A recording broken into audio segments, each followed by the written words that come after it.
One of the key features that made the United States so remarkable during its time of independence was our structure of power. In this video today, we're going to examine state governments and how political power is manifest in it, with a specific focus on our state of Mississippi.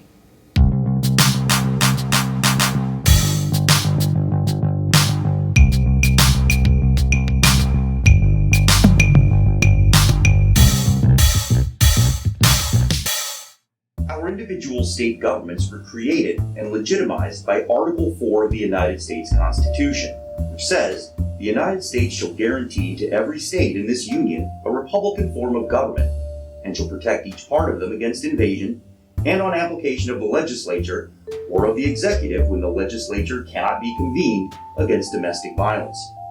This means that similar to the federal government, state governments have their own form of an executive and legislative branch, and control a range of policies in their respective states.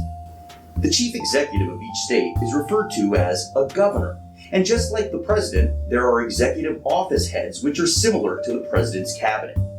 These members of government serve in positions like the Secretary of State, the person who handles electoral matters and state matters, the Secretary of the Treasury, which deals with financial policies and practices of the state, the Attorney General, who is the principal legal defender for the state and charges criminal cases, and many others. In some states, the governor will appoint someone to fill these positions, and then the Senate will confirm them, just like in the federal government. However, in some places, such as Mississippi and a few other states in the South, the executive department heads are elected individually.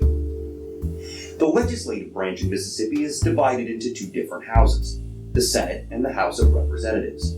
The Senate has 52 senatorial districts throughout the state, with the lieutenant governor presiding, and the House of Representatives has 122 representative districts with an elected Speaker of the House. So in total, there are 174 members of the Mississippi Legislature. Each member is elected for 4-year terms, which are staggered throughout the state. Because there are two houses, the legislature is called a bicameral system, meaning that there are two chambers for the two houses, and these are the men and women who are charged with making new laws.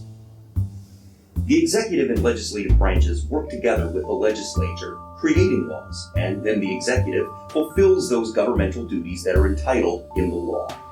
For example, in 2020, in response to the Black Lives Matter movement across the nation, the legislature decided that a law needed to be passed to remove the old state flag, as it contained imagery that reflected the Confederate-era South, which is widely seen as one of the darkest times in our nation's history. As a result, they changed the law, and it was the duty of the executive branch to change the flag that was being officially used by the state.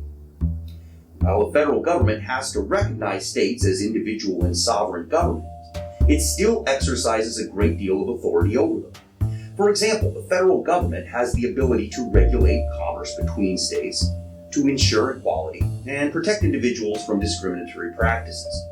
All of these powers come from the Constitution's Necessary and Proper Clause of Article 1, Section 8, that outlines the federal government can make laws and act in accordance to what is thought of as being necessary and proper for the well-being of citizens in their states.